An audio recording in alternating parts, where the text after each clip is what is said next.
Four Senate Democrats announced Monday they plan to oppose Neil Gorsuch, bringing the Democratic caucus to the 41 votes needed to sustain a filibuster against the Supreme Court nominee.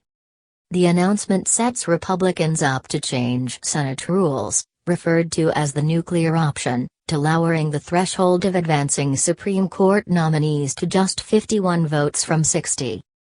The Senate Judiciary Committee voted 11-9 along party lines to advance Gorsuch's nomination to the full Senate. With Senators Chris Coons of Delaware, Dianne Feinstein of California, Mark Warner of Virginia and Patrick Leahy of Vermont all saying Monday they could not support Gorsuch, Democrats reached the 41 votes they needed to prevent the advancement of Gorsuch's nomination under current chamber rules. I am not ready to end debate on this issue, so I will be voting against cloture unless we are able as a body to finally sit down and find a way to avoid the nuclear option and ensure the process to fill the next vacancy on the court is not a narrowly partisan process, but rather an opportunity of both parties to weigh in and ensure we place a judge on the court who can secure support from members of both parties, Coons said at the Senate Judiciary Committee hearing on Gorsuch's nomination, becoming the 41st senator to say he will take part in the filibuster.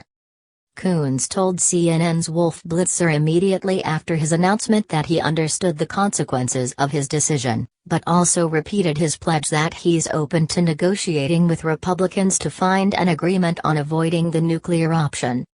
I said, I will vote against closure unless the Republicans and Democrats in the Senate can somehow find an agreement that is trustworthy and reliable, where on the next Supreme Court nominee, they won't change the rules and we will have input and a more confirmable, consensus nominee will be put in front of the Senate, Coons said.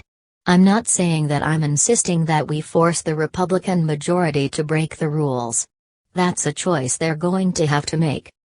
The White House is disappointed that Democrats will have enough votes to sustain a filibuster against President Donald Trump's Supreme Court nominee Neil Gorsuch, Press Secretary Sean Spicer told reporters following the filibuster news.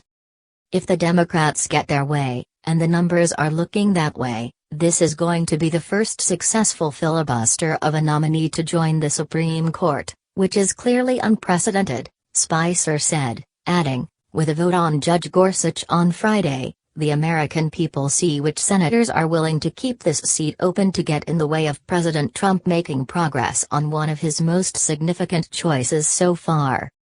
Knowing full well that the filibuster would likely lead to Republicans using the nuclear option, Leahy shared his struggle over his decision but ultimately said he cannot vote solely to protect an institution, adding that he considers Americans' rights at risk with Gorsuch's nomination. I've often said the Senate at its best can and should be the conscience of the nation, but I must first and foremost vote my conscience, Leahy said. I will not and cannot support advancing this nomination. Republicans, who hold a 52-48 majority, needed a total of 60 votes to end the filibuster. As of Monday morning, they had 55 votes, including 3 Democrats who are voting with them. 3 senators, 2 Democrats and 1 independent, remain undecided.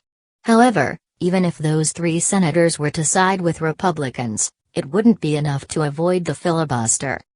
The majority party can still get around the filibuster by changing Senate rules and using the controversial nuclear option to lower the threshold needed to end debate.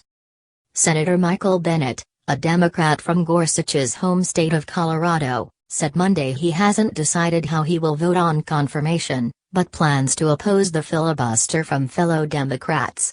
I will oppose efforts to filibuster the nomination, and strongly encourage my colleagues not to use the nuclear option, he said in a statement.